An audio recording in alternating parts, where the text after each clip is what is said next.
Hello दोस्तों, आज देखते हैं कक्षा 10 का गणित, जो कि ये चैप्टर 10 वृत्त। और हम कक्षा 10 के गणित का सवाल देखेंगे, लेकिन कुछ सवाल से पहले कुछ देख लेते हैं कि मतलब वृत्त होता क्या है, वृत्त में क्या क्या होते हैं। तो देखते हैं। तो वृत्त में पहले होता है एक केंद्र, और इस केंद्र के चारों ओर से घिरा हुआ समांतर क्रम में जो रेखा होती है, इसे कहते हैं वृत्त। वृत्त के ए वाले भाग को कहते हैं परिधि, और वृत्त तथा केंद्र के बीच की दूरी को हम कहते हैं त्रिज्या। और वृत्त तथा केंद्र तथा परिधि की, यानी यहाँ से यहाँ तक की दूरी को हम कहते हैं व्यास। और वृत्त के किसी बिंदु से काटने वाली रेखा को कहते हैं, ये हो जाती है जीवा। और इस रेखा को हम छेदक रेखा कहते हैं। ये होगा ये त्रिज्या, व्यास, जीवा। ये हमारी हो गई परिधि।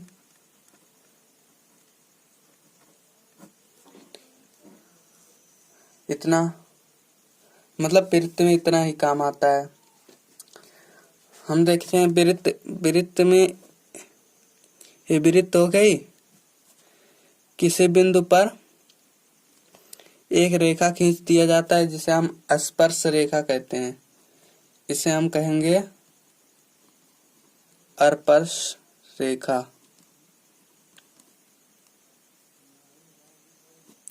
स्पर्श रेखा कहते हैं।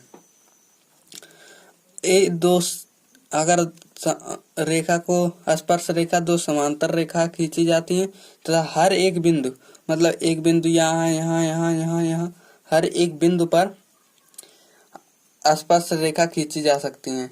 तो मतलब ये कह सकते हैं कि वृत्त पर एक से अधिक स्पर्श रेखा खींची जा सकती है। अब हम देखते हैं 10.1 के सवाल पे। तो हमारा पहला सवाल है, एक वृत्त की कितनी स्पर्श रेखा हो सकती हैं। तो एक वृत्त, तो हमने पहले बताया कि एक वृत्त पे अनेकों स्पर्श रेखा खींची जा सकती हैं। तो हम लिख सकते हैं अनंत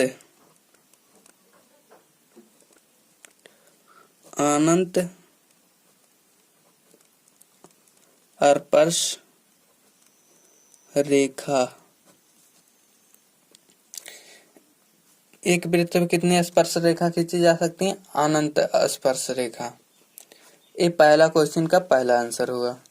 अब देखते हैं दूसरा क्वेश्चन का है। दूसरा, रिक्त स्थानों की पूर्ति कीजिए। तो मतलब खाली स्थान को भरना है। दूसरे में खाली स्थान को भरना है। तो पहला क्या दिया है, किसी वृत्त की स्पर्श रेखा उसे बिंदु पर प्रतिच्छेदित करती है। तो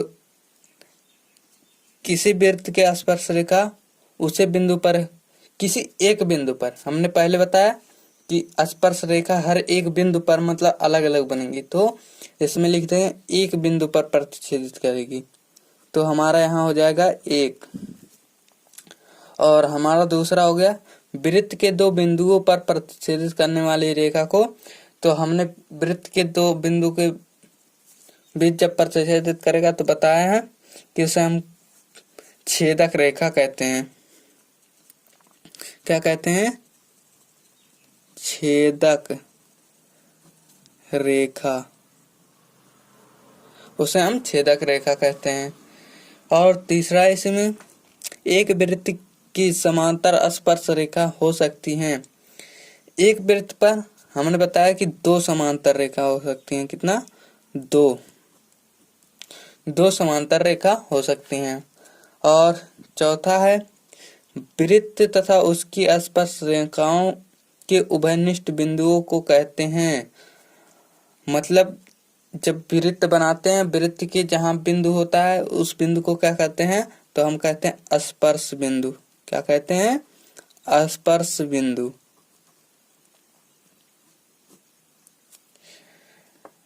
अब देखते हैं तीसरा क्वेश्चन। हमारा तीसरा क्वेश्चन कहा है 5 सेंटीमीटर त्रिज्या वाले एक वृत्त के बिंदु P पर स्पर्श रेखा PQ केंद्र O से जाने वाली एक रेखा से बिंदु Q पर इस प्रकार मिलती है कि OQ 12 सेंटीमीटर, तो PQ की लंबाई ज्ञात कीजिए। तो इसमें 4 ऑप्शन दिए हैं। पहला 12 सेंटीमीटर, दूसरा 13 सेंटीमीटर, तीसरा 8.5 सेंटीमीटर और चौथा कड़े में 119 सेंटीमीटर। तो इसको हम देखते हैं। तो कहा है 5 सेंटीमीटर त्रिज्या वाले एक वृत्त। तो हम पहले एक वृत्त बना लेते हैं।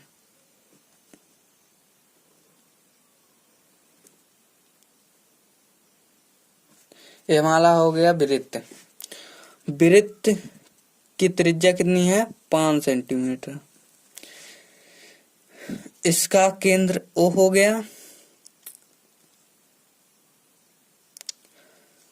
वृत्त बिंदु P और ये वाला बिंदु हो गया हमारा P पर स्पर्श रेखा PQ। तो इस पे एक स्पर्श रेखा खींची गई है। यहाँ हो गया P, यहाँ Q मान लेते हैं, यहाँ R। एक रेखा RQ हो गया। तो PQ इसलिए कहा गया इतने का मान पूछेगा।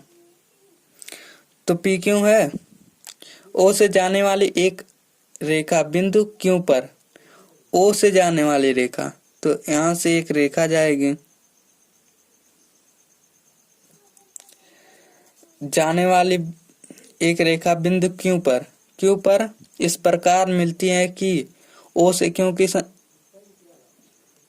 की दूरी कितना हो गया? 12 सेंटीमीटर। तो P और Q ज्ञात करना है। क्या ज्ञात करना है?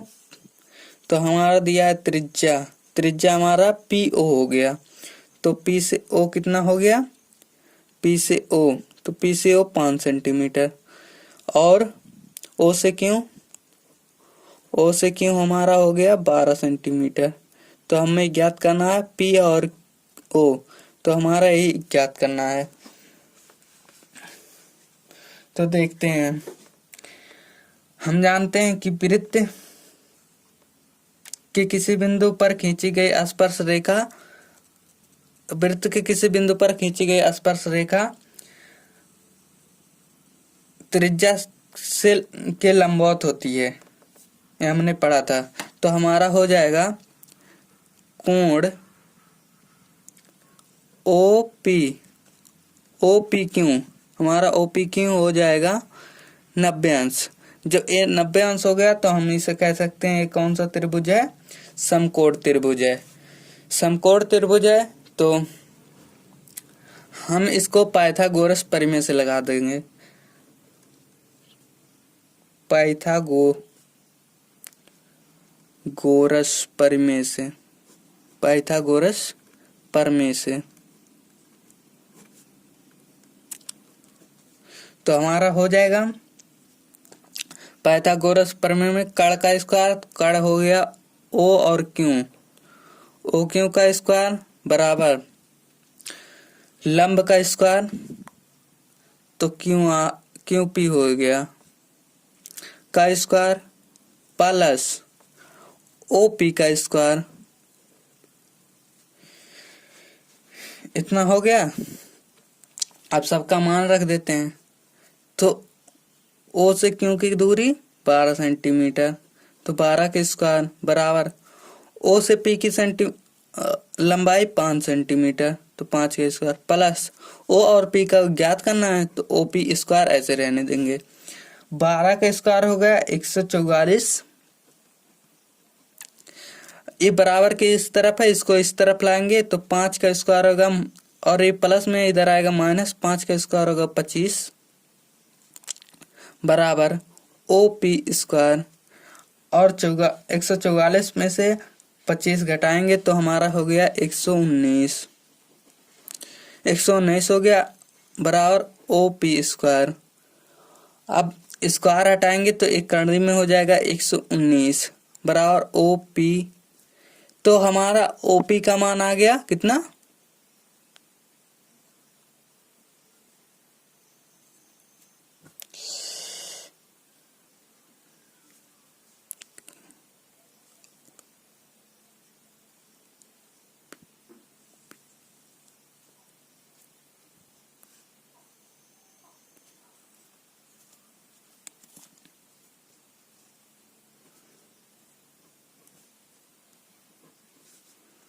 ये हमारा क्यूपी है। तो हमारा क्यूपी का मान हो गया 119। तो जो ए रेखा का मान आ गया 119 कड़ी में 119। तो हमारा चौथा ऑप्शन सही है। कौन सा ऑप्शन, चौथा ऑप्शन।